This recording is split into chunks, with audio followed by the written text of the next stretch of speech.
जय हिंद दोस्तों, मैं विशाल एक बार फिर से स्वागत है आप सभी का जीके जीएससी बाय विशाल सर पे। कैसे हैं आप लोग? आई होप आप सभी लोग बहुत ज़्यादा अच्छे होंगे, बेहतर होंगे और अपनी तैयारी को उसी हिसाब से कर रहे होंगे। तो दोस्तों स्वागत है आप सभी का आपकी अपनी क्लास में। स्टार्ट करते हैं आज के सेशन को। और दोस्तों आपका सेशन आज, जैसे कि मैं आपसे हमेशा कहता हूं कि कभी कभार जैसे गैप वगैरह हो जाया करे, तो आप जानते हो कि हम लोग क्लास को रिकॉर्ड वगैरह कर देते हैं। तो 4 दिन की छुट्टी दोस्तों मैं आपको दे के गया था और 4 दिन की छुट्टी का आज शायद तीसरा दिन है। कल और रहेगी, फिर परसों से आपकी क्लासेस स्टार्ट हो जाएंगी लाइव।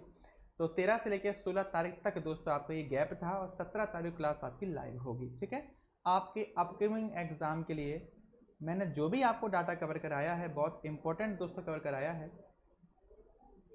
साथ में अपकमिंग जो भी आपके CHSL या MTS या अपकमिंग जो भी आपके एग्जाम्स हैं, सभी एग्जामिनेशंस के लिए अपनी तैयारी पूरी हो चुकी है। जैसा कि आपको पता है मैं भी पेपर आपके साथ देने वाला हूं। तो मेरा मकसद सिर्फ इतना होगा, देखते हैं कि पेपर में कैसा क्या आता है और आंसर की मेरी भी जब आंसर की आपके सामने होगी तो आपको भी लगेगा हाँ कि सर कुछ अच्छा हुआ है पेपर में वगैरह वगैरह, जो भी है देखते हैं।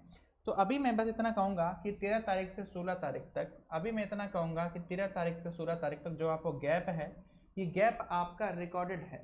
रिकॉर्ड ऑलरेडी है क्लासेस एग्जाम वाली जीके जिसके नाम से आप इनको आराम से कवर कर सकते हो बिना डाउट के। क्लियर है?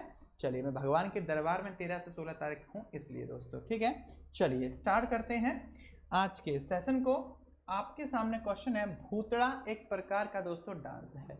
तो भूतड़ा कोला एक आध्यात्मिक लोक नृत्य भारत के किस राज्य के अंदर सेलिब्रेट किया जाता है? इसका नाम है दोस्तों भूतड़ा कोला।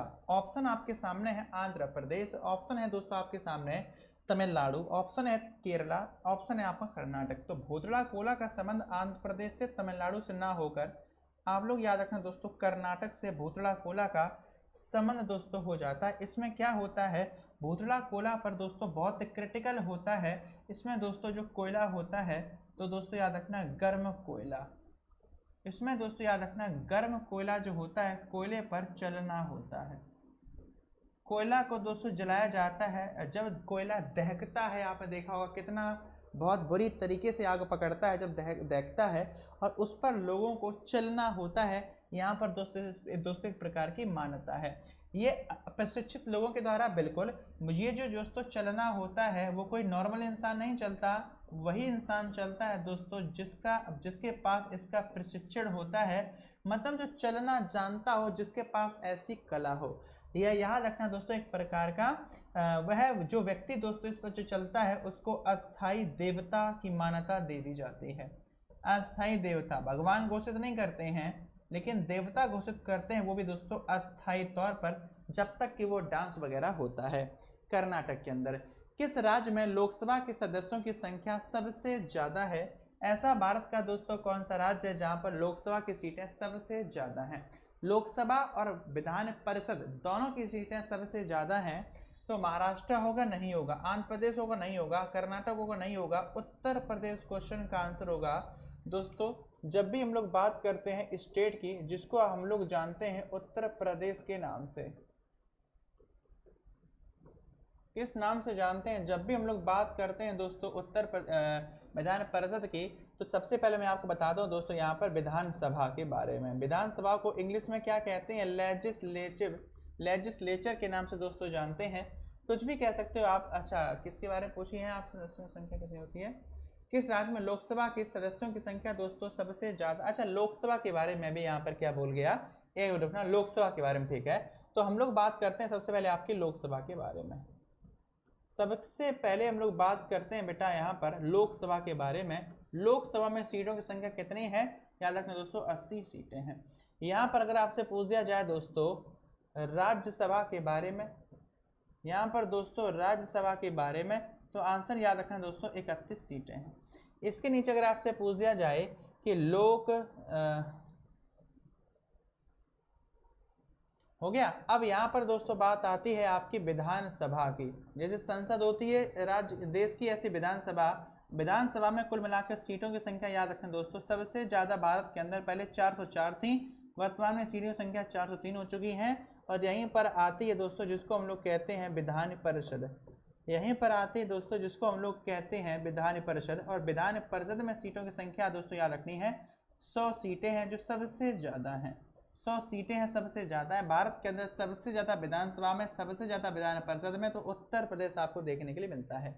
उत्तर प्रदेश दोस्तों भारत का वो राज्य है जो 24 जनवरी 1950 को दोस्तों बन के तैयार होता है। उत्तर प्रदेश दोस्तों वो राज्य है जिसकी कैपिटल तथा दोस्तों लार्जेस्ट सिटी, जिसकी राजधानी तथा सबसे बड़ा जो शहर है LUCK, उसको दोस्तों हम लोग LUCKNOW लखनऊ के नाम से दोस्तों हम लोग जानते हैं। दूसरी बात याद रखना यहाँ पर दोस्तों, अगर आपसे मैं पूछ दूँ चीफ मिनिस्टर का नाम, तो दोस्तों योगी आदित्यनाथ है। चीफ मिनिस्टर का नाम क्या है, तो आप लोगों को याद रखना पड़ेगा योगी आदित्यनाथ। और अगर मैं आपसे पूछ दूँ दोस्तों यहाँ पर गवर्नर का नाम क्या होगा, तो आंसर आपका होगा ANANDI आनंदीबेन पटेल, याद रखना, गवर्नर ऑफ उत्तर प्रदेश। आगे बढ़ेंगे sir. Akhil Bharatiya trade union Congress के प्रथम अध्यक्ष का नाम क्या था? बात है all India trade union Congress के अध्यक्ष का नाम दोस्तों क्या था? सबसे पहले मैं बताऊं दोस्तों, इसको शॉर्ट्स में हम लोग जानते हैं AITUC के नाम से। बोलो सही है, AITUC के नाम से जानते हैं। इसकी सर जी स्थापना कब की गई थी? इसकी स्थापना दोस्तों 31 अक्टूबर 1920 में इसकी स्थापना कर दी जाती है। इसकी स्थापना 31 अक्टूबर 1920 में कर दी जाती है। इसका दोस्तों मुख्यालय भी बनाया गया, और इसका मुख्यालय तब कहाँ पर बनाया गया था? नई दिल्ली में, जबकि दिल्ली उस समय राजधानी ना होकर कोलकाता हुआ करती थी। इसके दोस्तों GC का नाम क्या था? GS का नाम क्या था? जनरल सेक्रेटरी का नाम क्या था? अमरप्रीत कौर। नाम क्या है? अमरप्रीत दोस्तों कौर इनका नाम था, अमरप्रीत कौर इनका नाम था। अगर मैं आपसे पूछ दूं दोस्तों प्रेसिडेंट के नाम से, तो आंसर आपका आ जाएगा दोस्तों रामेंद्र। नाम याद रखना, रामेंद्र कुमार दोस्तों आप लोग याद रखोगे। और पूछा है दोस्तों वर्किंग प्रेसिडेंट कौन थे, और अगर पूछ दिया जाए वर्किंग प्रेसिडेंट का नाम क्या था, तो नाम आप लोग याद रखोगे दोस्तों बिनोय विश्वान इनका नाम था। स्थापना किसके द्वारा दोस्तों? तो याद रखना लाला लाजपत राय के द्वारा इसकी स्थापना दोस्तों कर दी गई थी। पहले अध्यक्ष का नाम मैंने बता दिया, बाकी अपडेट जो अभी का है वो मैंने बता दिया है। किस प्रकार की बिक्री में PSE की न्यूनतम 51% हिस्सेदारी निजी क्षेत्र को बेच दी जाती है, उसको हम लोग क्या कहते हैं? उसको हम लोग दोस्तों जो क्षेत्र होता है उसको रणनीतिक के नाम से दोस्तों हम लोग जानते हैं। क्या जानते हैं? रणनीतिक के नाम से जानते हैं। सर PSE का मतलब क्या होता है बेटा? PSE का मतलब होता है पब्लिक सेक्टर एंटरप्राइजेज। ठीक है, आगे बढ़िए सर जी। प्रथम पंचवर्षीय योजना निम्नलिखित में से किस व्यक्ति द्वारा संसद में प्रस्तुत की गई थी? पहली पंचवर्षीय योजना को किस व्यक्ति द्वारा संसद में प्रस्तुत किया गया था? जब भी हम लोग बात करते हैं किसकी? 5 ईयर प्लान की।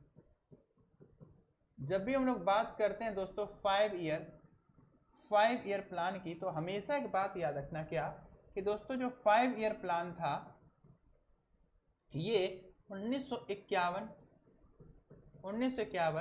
परंतु इनको लागू करने के लिए सरकार नहीं, इनको लागू करने के लिए किसका गठन किया गया दोस्तों? प्लानिंग कमीशन का गठन कर दिया जाता है। प्लानिंग कमीशन का दोस्तों गठन कर दिया जाता है। और पंचवर्षीय योजना को हम लोगों ने दोस्तों कहाँ से चेपा था? USSR से चेपा था। और USSR ने दोस्तों इनको कहाँ से चेपा था? USSR ने दोस्तों इनको चाइना से चेपा था। हमें चाइना से मतलब नहीं है, हमें मतलब है USSR से, क्योंकि हमने कहाँ से कॉपी पेस्ट मारा? तो आपके USSR से। तो प्लानिंग कमीशन ने इनको लागू किया। और पहली जो पंचवर्षीय योजना थी वो याद रखना आपके 9 जुलाई 1951, 9 जुलाई 1951 को राजेंद्र प्रसाद प्रधानमंत्री, याद रखना, जवाहरलाल नेहरू के द्वारा राजेंद्र प्रसाद जो हमारे थे उनके समक्ष प्रस्तुत कर दी गई। भारत के अंदर दोस्तों टोटल पंचवर्षीय योजनाएं सिर्फ 12 चल पाई दोस्तों। 12वीं जो पंचवर्षीय योजना थी इसका शासनकाल 2012 से लेकर 2017 तक होता, परंतु 2012 से लेकर 14 तक इसको समाप्त कर दिया गया। क्यों? 2014 में दिसंबर के महीने में समाप्त हो गई, और 1 जनवरी 2015 को नीति आयोग की स्थापना प्रधानमंत्री मोदी की सरकार ने कर दी। ठीक है, इसको रिप्लेस करके प्लानिंग कमीशन को समाप्त कर दिया। Which of the following statement is not true about the game of kho kho? Kho kho खेल के बारे में निम्नलिखित में से कौन सा कथन सत्य नहीं है? ऑप्शन, मैच शुरू करने के लिए शुरुआत में 10 खिलाड़ी मैदान में उतर जाते हैं। यह एक टीम गेम है। टीम गेम में बिल्कुल बात सही है। पूछा है सत्य कथन नहीं है, यह कथन सत्य है। ठीक है, यह भारत के सबसे पुराने पारंपरिक टैग खेलों में से एक है। बिल्कुल सही है।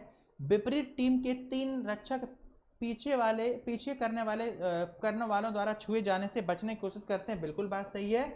मैच शुरू होने के लिए शुरुआत में 10 खिलाड़ी उतरते हैं। ये ऑप्शन दोस्तों गलत है, क्योंकि 10 खिलाड़ी ना उतर के दोस्तों याद रखना, मैच शुरू होने से पहले यहाँ पर 12 खिलाड़ी दोस्तों उतरा करते हैं मैदान में। ठीक है, 12 खिलाड़ी उतरा करते हैं। दूसरी याद रखना दोस्तों, टोटल खिलाड़ी जो होते हैं बेटा मैदान में उतरते हैं कितने? टोटल 12, लेकिन दोस्तों एट ए टाइम पे 9 खेलते हैं और 3 याद रखना स्टैंड बाई पर रहते हैं। अगला, sir ji Muzaffar Hussain Beg who was awarded the Padma Bhushan in 2020 is a member of DES? ये किस चीज का मेंबर था? National Panthers Party, National Democratic Party, Jammu Republic Party, Peoples Democratic Party. तो पीपुल्स डेमोक्रेटिक पार्टी का सदस्य था, नाम था मुजफ्फर हुसैन बेग, जिनको 2020 में पद्म भूषण पुरस्कार से सम्मानित किया गया था। और इस पार्टी का संबंध याद रखना आपके जम्मू कश्मीर से था। Sir ji, actor Kamal Hasan is the founder president of the political party? कौन सी पॉलिटिकल पार्टी के प्रेसिडेंट थे जिनका नाम था कमल हसन? जिनका नाम क्या था? कमल हसन जिनका नाम था। ऑप्शन, अभिनेता कमल हसन राजनीतिक दल देश के संस्थापक थे।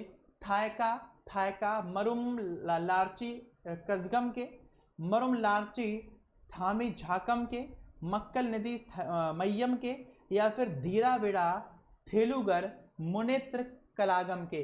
तो आंसर याद रखना दोस्तों, थायका गलत कर दोगे, मरुमलराचे थयाम गलत कर दोगे दोस्तों, मक्कल निधि मय्यम क्वेश्चन का बिल्कुल सही आंसर हो जाता है।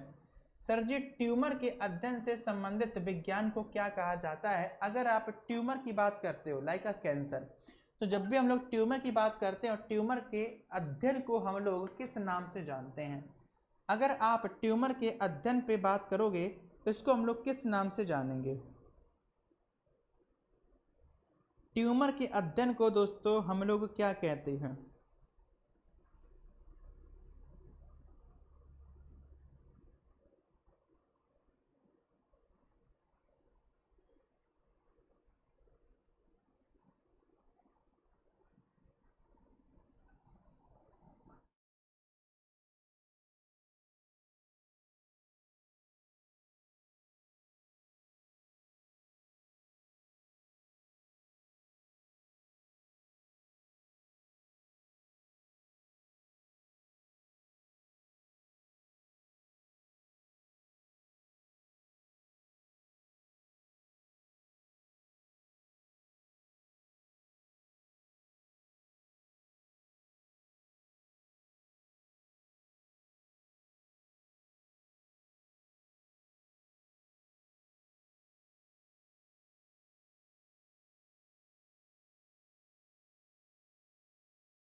हाँ जी, कहाँ पर थे?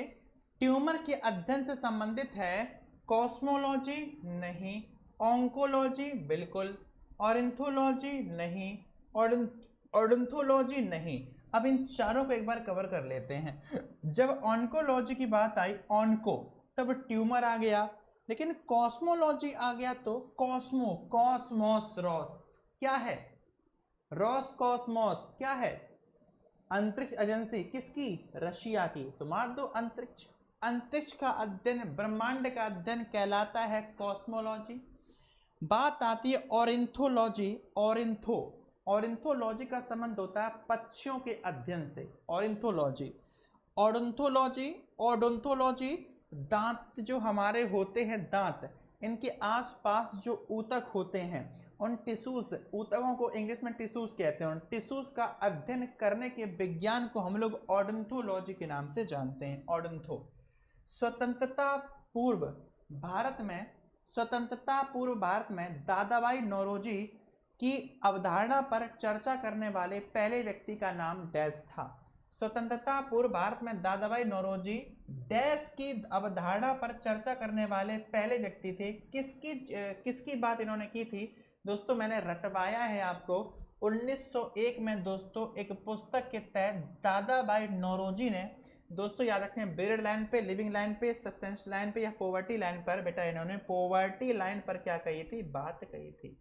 जिनको भारत के ग्रैंड ओल्ड मैन नाम से जानते हैं, इन्होंने सर्वप्रथम जो बात की थी वो किस पर बात की थी, याद रखना दोस्तों इन्होंने दोस्तों पॉवर्टी यानी कि गरीबी लाइन पर बात की थी। और दूसरी बात इनको याद रखना, इनका मकान लंदन में था। लंदन में मकान जो था उनको वर्तमान में क्या मिला दोस्तों, याद रखना, ब्लू प्लैक पुरस्कार रिसेंटली दिया गया इनके मकान जो लंदन में था और उसको। सर जी, देश के प्रति व्यक्ति पानी की उबलता के माध्यम से जल सुरक्षा सुनिश्चित करने के उद्देश्य से 2015-16 में भारत सरकार द्वारा शुरू की गई योजना का दोस्तों नाम निम्नलिखित में से क्या था। जल क्रांति अभियान था, अटल भूजल योजना था। आंसर याद रखें दोस्तों, जल क्रांति अभियान क्वेश्चन का बिल्कुल आंसर हो जाएगा।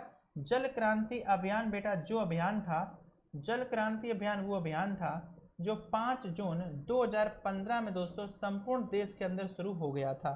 अटल भूजल योजना पेपर में आ जाए, अटल भूजल योजना 23 दिसंबर, अटल भूजल योजना 23 दिसंबर 2017 में शुरू हुई थी।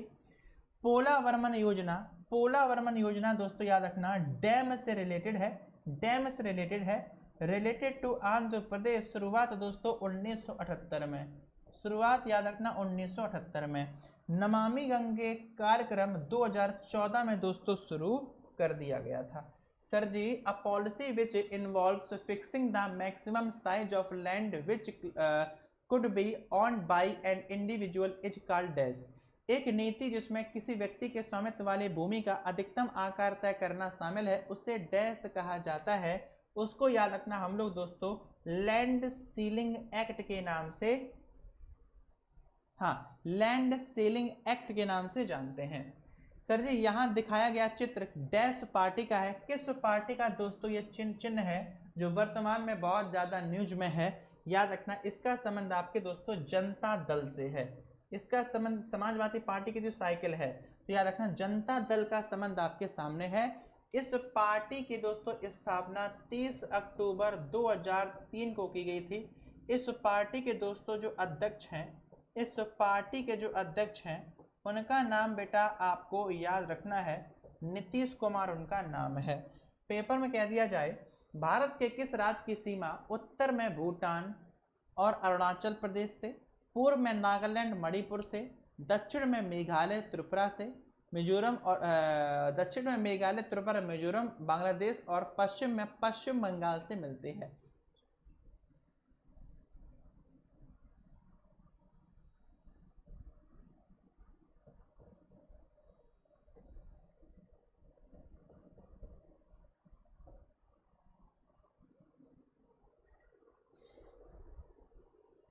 एकमात्र क्वेश्चन का आंसर होगा दोस्तों, उस राज्य को हम लोग असम के नाम से बेटा जानते हैं।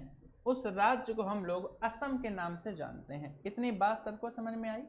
असम दोस्तों भारत का वो राज्य है जो 2 देशों के साथ इंटरनेशनल सीमा साझा करता है। किस किस के साथ? असम याद रखना, एक तो सीमा साझा करता है 262 किलोमीटर, किसके साथ दोस्तों, याद रखना आपके बांग्लादेश के साथ में, और 267 किलोमीटर बेटा यह सीमा साझा कर लेता है किस देश के साथ, तो याद रखना भूटान के साथ। हो गया क्वेश्चन। सर जी, असम की जलवायु का वर्णन इस प्रकार किया जा सकता है। असम के अंदर दोस्तों जो क्लाइमेट है उसका वर्णन आप कैसे करोगे, उसको डिस्क्राइब कैसे करोगे? उपोष्ण कटिबंधीय अर्ध जलवायु है, वहाँ पर पर्वतीय जलवायु है, वहाँ पर उष्णकटिबंधीय मानसून जलवायु वर्षावन जलवायु है, उष्णकटिबंधीय शुष्क जलवायु है, इसके बारे में पूरी डिटेल निकाल सकते हो। देखो कैसे, असम की जलवायु का वर्णन इस प्रकार से किया जा सकता है। असम की जलवायु जो होती है उष्णकटिबंधीय मानसूनी वर्षावन दोस्तों जलवायु यहाँ पर आपको देखने के लिए मिलती है। दिए गए ऑप्शन में अगर मैं आपसे पूछ दूं कि उष्णकटिबंधीय शुष्क जलवायु कहाँ पर मिलती है, उष्णकटिबंधीय शुष्क जलवायु याद रखना आपके, एक आपने राज्य सुना होगा जिसका नाम दोस्तों आपका उड़ीसा है, एक राज्य है जिसको हम लोग जानते हैं उड़ीसा है, तो दोस्तों वेस्ट बंगाल आंसर आपका अपने आप हो जाएगा। इसके साथ में बेटा मध्य प्रदेश भी है, इसमें आपका दोस्तों महाराष्ट्र भी है, इसमें आपका तेलंगाना भी है और इसमें आपका दोस्तों आंध्र प्रदेश भी है, आंध्र प्रदेश।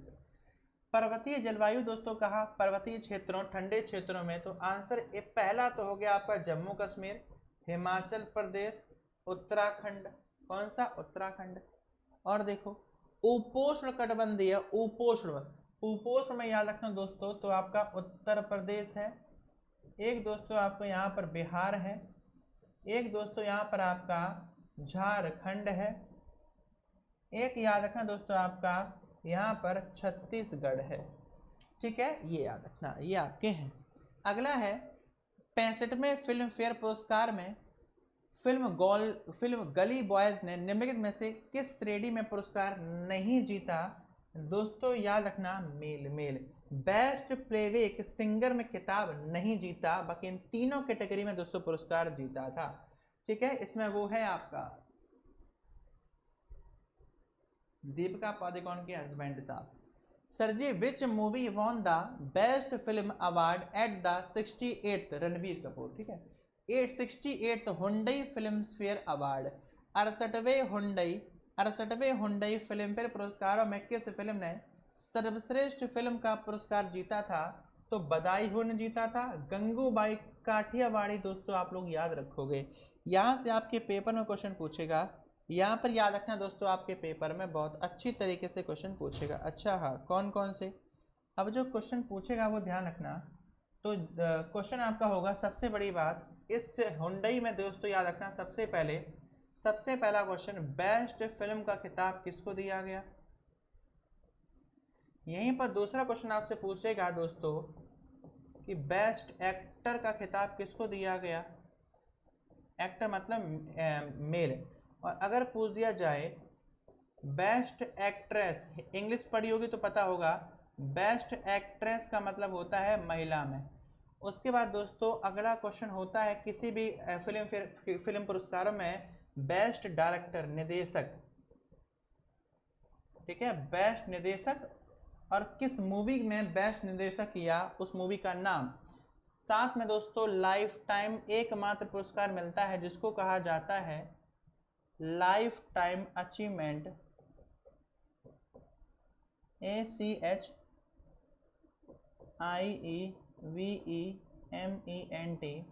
दोस्तों best life time achievement award, life time achievement award.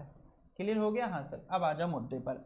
Best film की बात की जाए तो आंसर जो दोस्तों आपका होगा वो होगा आपका गंगूबाई, आंसर जो होगा दोस्तों याद रखना गंगूबाई काठियावाड़ी।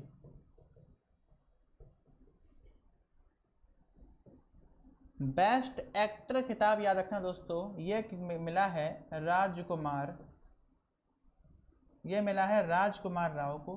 किस मूवी के लिए ये मिला है दोस्तों, आपकी बधाई हो के लिए, जिसमें उसकी मम्मी क्या बन जाती है, मम्मी फिर से। बेस्ट एक्ट्रेस की बात की जाए तो आलिया भट्ट का नाम आप लोग याद रखना बेटा, किसका नाम, आलिया भट्ट का नाम याद रखना। और आलिया भट्ट का संबंध दोस्तों आपको याद रखना है गंगूबाई, आलिया भट्ट का संबंध गंगूबाई काठियावाड़ी से है, गंगूबाई काठियावाड़ी से है। और बेस्ट डायरेक्टर का खिताब मिला दोस्तों संजय लीला भंसाली को, किसको, संजय लीला भंसाली, किसको, संजय लीला भंसाली को।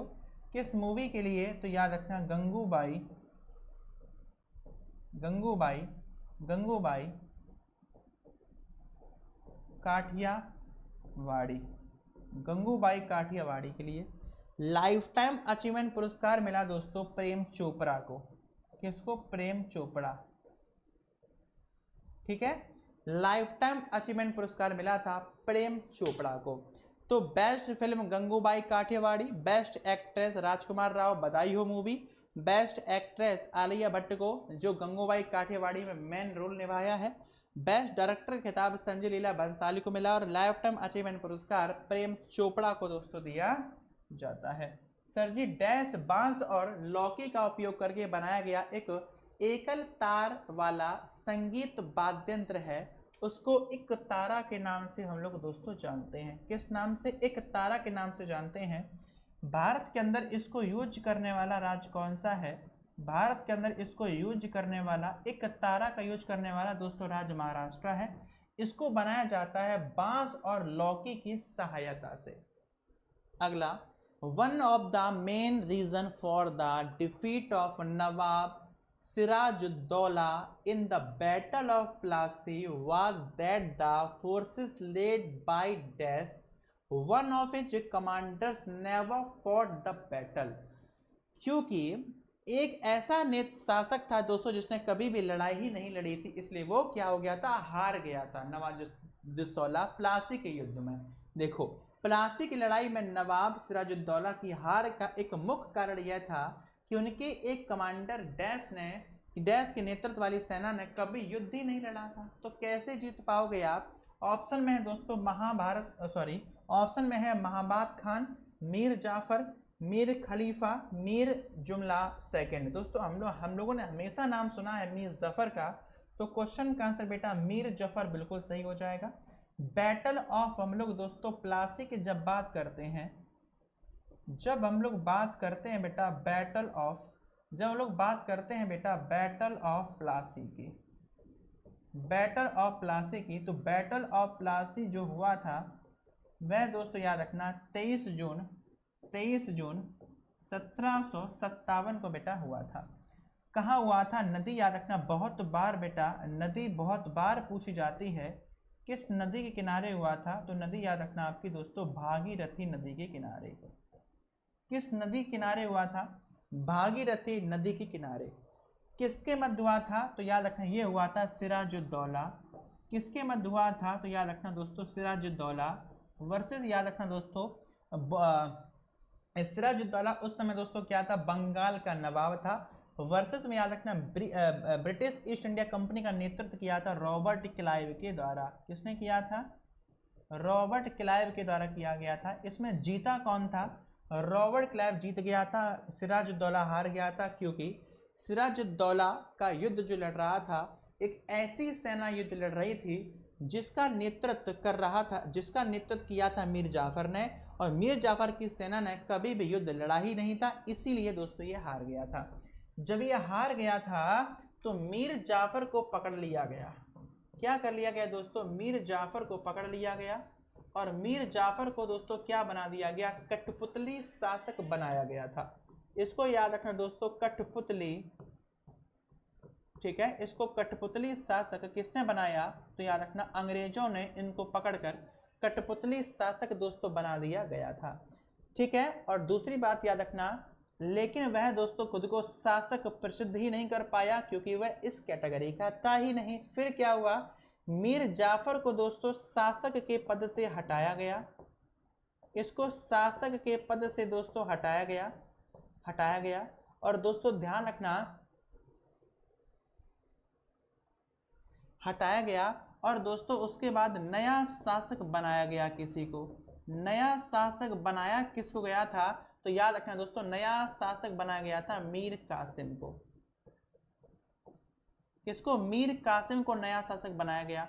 लेकिन इसको अंग्रेजों की नीतियों से शिकायत थी, अंग्रेजों की नीतियों की शिकायत थी, इसीलिए एक और युद्ध लड़ा गया। वो लड़ा गया दोस्तों 1764 में, जिसको बक्सर का युद्ध कहते हैं। और बक्सर का युद्ध किसके युद्ध लड़ा गया? ब्रिटिश ईस्ट इंडिया कंपनी और मीर कासिम के मध्य में दोस्तों ये युद्ध लड़ा गया। जिसमें क्या हुआ दोस्तों? जिसमें मीर कासिम को हराकर बाद में दोस्तों मीर जाफर को पुनः पुनः बंगाल के शासक के रूप में, नवाब के रूप में पुनः दोस्तों नियुक्त कर दिया जाता है। किसको? याद रखना, मीर जाफर को। किसके द्वारा? अंग्रेजों के द्वारा पुनः, ठीक है, कासिम को हराने के बाद। लाल बहादुर शास्त्री का जन्म हुआ था। लाल बहादुर शास्त्री का जन्म 2 अक्टूबर को हुआ था। 2 अक्टूबर 1904 में या 1869 में, तो 2 अक्टूबर 1904 में दोस्तों हुआ था लाल बहादुर शास्त्री का जन्म। अगर कह दिया जाए कब से हाँ जन्म हुआ था, ये कौन थे?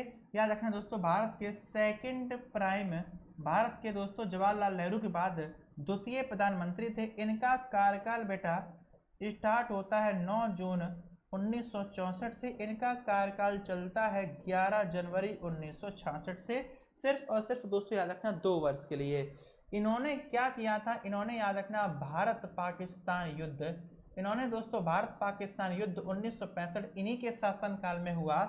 इस युद्ध में लाल बहादुर शास्त्री ने एक नारा दिया था, और नारा था दोस्तों जय जवान जय किसान का।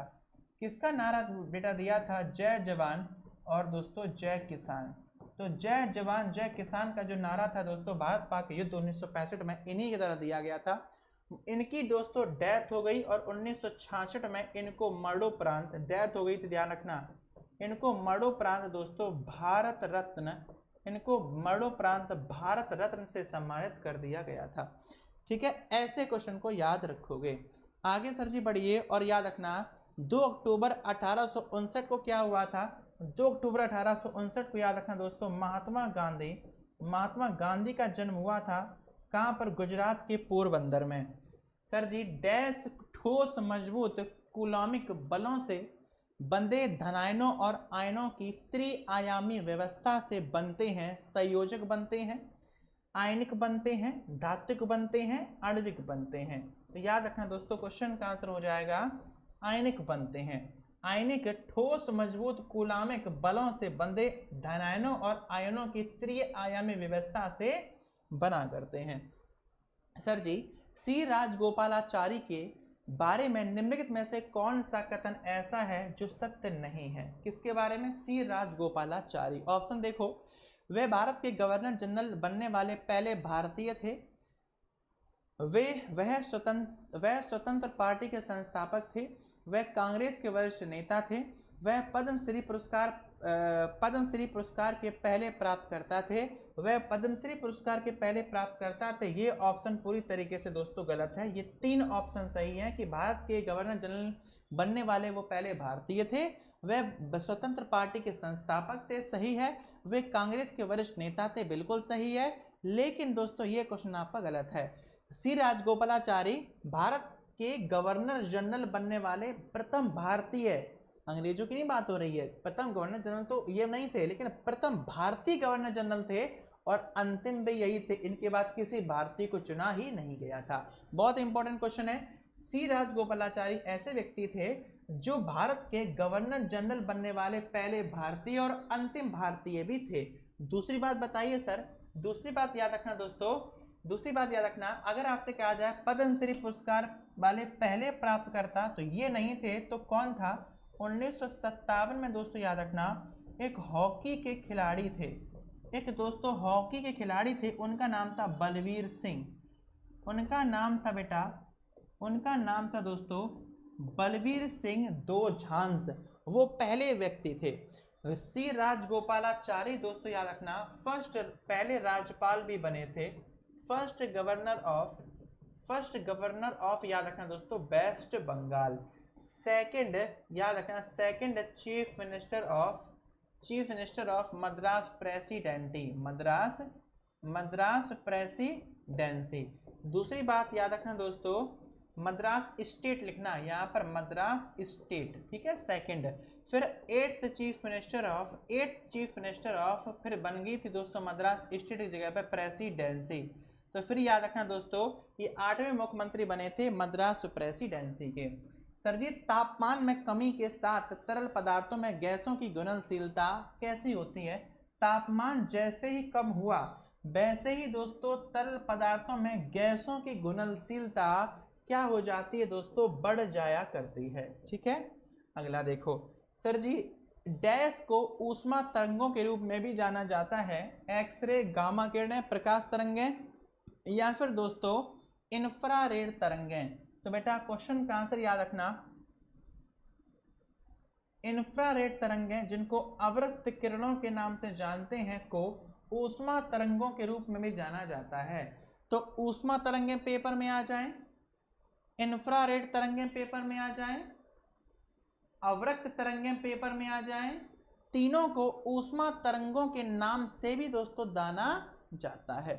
इसका प्रयोग दोस्तों वैज्ञानिक, औद्योगिक, सैन्य, वाणिज्यिक, चिकित्सा इत्यादि के क्षेत्रों, चिकित्सा में जब जाते हो खोपड़ी में लाइनें गुजरती हैं वो सब कुछ दोस्तों इसमें होता है, अल्ट्रासाउंड पल्ट्रासाउंड जहाँ जहाँ पर वो ड्रामा चिकित्सा में होता है हर जगह दोस्तों इंफ्रारेड, अवरक्त किरणें, ऊष्मा तरंगें सब इन्हीं का प्रयोग होता है। और कोई, बस ये आपका लास्ट क्वेश्चन था।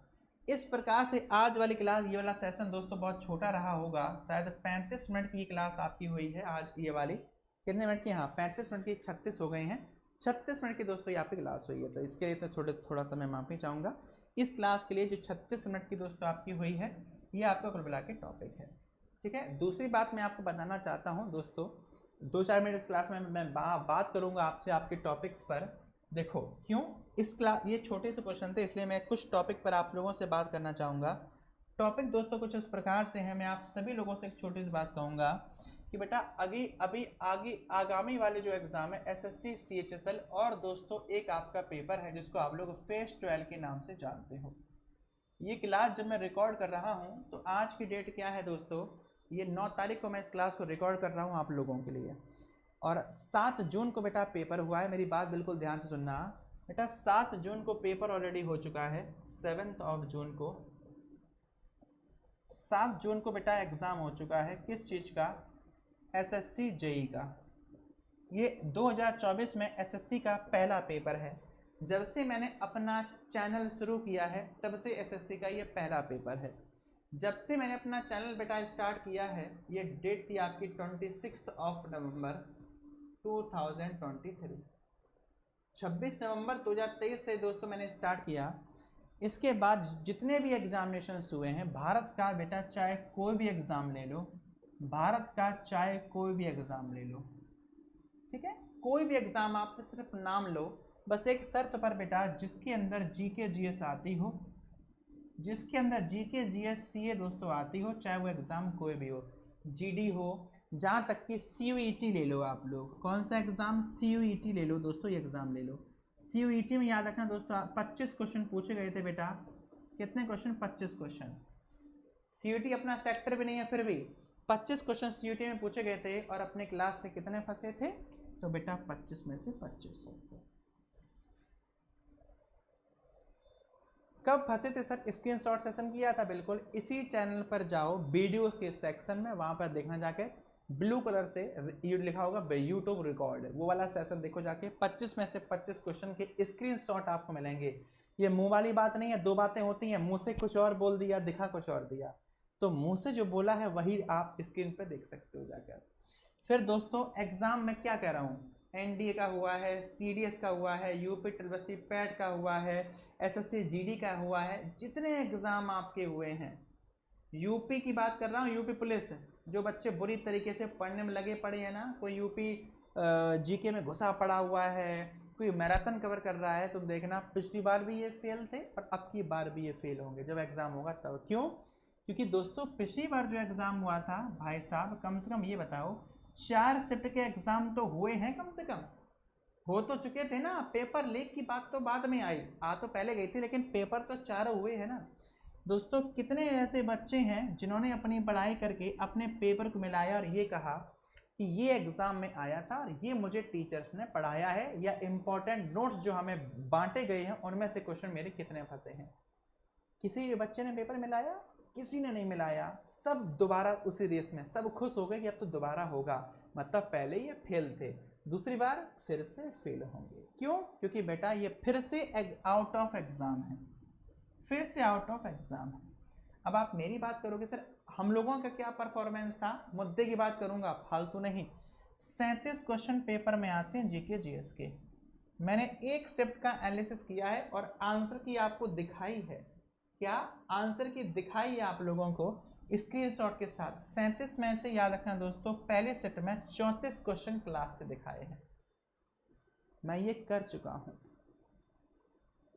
मैं आप सभी लोगों से कहना चाहूंगा बेटा मेहनत करो और आगे बढ़ो, ठीक है। मेरा परफॉर्मेंस ये है और आगे भी रहेगा। जिसकी मर्जी है रेगुलर रहे और जिसकी नहीं मर्जी है वो तो खैर अपने लिए पर्सनली उसके जो होंगे वो हैं ही। ये आपका सेशन दोस्तों आप लोगों को कैसा लगा मुझे कमेंट करके ज़रूर बताइएगा कि सर सेशन आज का ऐसा लगा, ठीक है भैया। तो फिलहाल मैं आज के सेशन को समाप्त करता हूं और मिलता हूं ऑन टाइम पर नेक्स्ट डे कल मॉर्निंग में 5 बजे। तब तक के लिए आप सभी को तहे दिल से जय हिंद, जय भारत, वंदे मातरम, इंकलाब जिंदाबाद। और जाने से पहले मैं बताना चाहता हूँ, ये वाली बात अधूरी रह गई। 7 जून को बेटा जो एग्ज़ाम SSC JEE का हुआ है, जब मैं 16 तारीख को वापस लौट के आऊँगा तब तक शायद इसकी आंसर की आ चुकी होगी। और SSC फेज 12 और CHSL एग्ज़ाम से पहले SSC JEE का ये पहला एग्ज़ाम SSC का हुआ है। 50 क्वेश्चन आते हैं। अब मज़ा ये आएगा कि इसमें मेरे कितने क्वेश्चन फंसे हैं। जो बच्चे पेपर दे के आए वो कह रहे हैं सर मज़ा आ गया, लेकिन बच्चे तो सब यही कहते हैं मज़ा आ गया। स्क्रीनशॉट की दर है यूट्यूब पर तमाम मैंने वो देखे हैं सेशन, जिसमें क्या होता है जो सिलेक्ट हो चुके होते हैं वो कहते हैं मैंने वो वाले सर से उनका पेड कोर्स खरीदा था। ऐसी बातों पर कभी भी विश्वास मत करना दोस्तों। क्यों? आप जानते हो क्या होता है। आपने मूवी देखी होगी जो दोस्तों अभी आई थी, जो जिसमें विकास दिव्यकीर्ति सर जो IAS की कोचिंग चलाते हैं, दृष्टि IAS, उनकी मूवी है वो, देखिए आपने IAS वाली, मैं नाम भूल गया उसका। तो उस मूवी में आप देखा होगा जब वो लास्ट में IPS बन जाता है तो क्या करता है, देखा है आपने? लोग पहुंच जाते हैं कि 2 लाख रुपए ले ले, बस इतना बता दे कि इन लोगों से मैंने कोचिंग पढ़ी थी। होता है, यही रियलिटी है, ये सच है जो उस मूवी में दिखाया गया। यही होता है जो सिलेक्टेड हो जाते हैं वो बस एक ही बात कह देते हैं आके कि मैंने इन सर से इनका पेड कोर्स या उस किताब से पढ़ा था। वहाँ क्या होता है, उनके नाम पर बच्चे सिलेक्शन ले लेते हैं, बर्बाद तो तुम वैसे भी हो ही। समझ गए? इस बेस पर मैं क्या करता हूँ, सीधा स्क्रीनशॉट मेरा दिखाने का काम, बेटा ये रहा स्क्रीनशॉट, लेकिन मेरे पास कोई पेड कोर्स नहीं है, डोंट वरी। तो ये रहा स्क्रीनशॉट, सीधी सी बात, मानो ही मत किसी की बात, सीधी सी बात है भैया, स्क्रीनशॉट है कहता ये है। तो SSC JEE का स्क्रीनशॉट सेशन दोस्तों मैं 16 तारीख को वापस आऊँगा। 17 तारीख को जो आपकी क्लास होगी वहाँ पर मैं कोशिश करूँगा कि स्क्रीनशॉट आपके स्टार्ट हो जाए, ठीक है। उसके बाद आप लोग अब आगामी परीक्षाओं को देखना। ये क्लास कैसे लगी आपको दोस्तों मुझे ऑफलाइन कमेंट करके जरूर बताइएगा कि सर क्लास आपकी आज की ऐसे लगी। जो भी इंपॉर्टेंट चीज़ें चाहिए वो मुझे आप कमेंट करके बता सकते हो। बाकी फिर से मिलूंगा आपके सामने नेक्स्ट डे, तब तक के लिए आप सभी को तहे दिल से दोस्तों जय हिंद, जय भारत, वंदे मातरम, इंकलाब जिंदाबाद। Thank you so much guys, thank you so much.